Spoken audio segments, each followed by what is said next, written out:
আমাদের ছোট ভাই ঢাকা কলেজে ছাত্র দলের ভারপ্রাপ্ত সভাপতি বর্তমান যুব নেতা এইচ.এম. রাশেদ।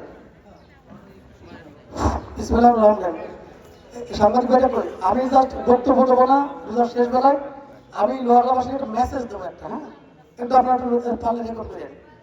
মেসেজটা হচ্ছে, আমরা 12 তারিখে নির্বাচন করেছি, আপনারা সবাই কষ্ট করেছেন, কিন্তু নড়াইল 2 আসনে ধানের শীষ হারে নাই। আপনারা জানেন ধানের শীষ হারে নাই। ধানের শীষকে এই বিএনপির একটা কুচক্রী মহল মুনাফেক, আমরা কিন্তু আমাদের কাছে হারি নাই, আমাদেরকে হারাইছে, আমাদের এই মুনাফেকরা আমাদেরকে হারাইছে।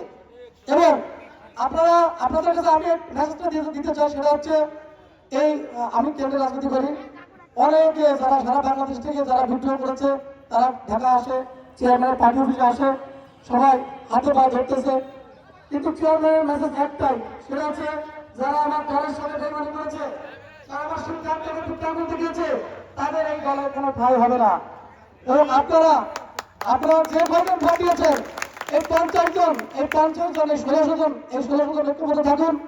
এই যে যারা ইউএন অফিসে মিটিং করে হুমকি দামকি দিচ্ছে, আমি চ্যালেঞ্জ করে বলতে যাচ্ছি, কোনো বিদ্রোহী, কোনো বহিষ্কৃত নেতার কোনো জায়গা নেই এই লোহাগাতে, এবং নড়াইলে বিএনপিতে কোনো বিদ্রোহী জায়গা হবে না, এবং কোনো জায়গায় যে কোনো সুবিধা করতে পারবে না, কাউকে কোনো সুবিধা দিয়ে দিতে পারবে না।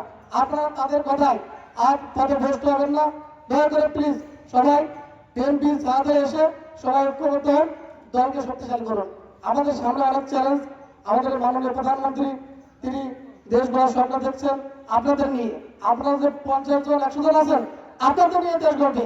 সে যারা তার সিদ্ধান্তকে বিভ্রান্ত দেখেছে তাদের এই দলে আর রাখবে না।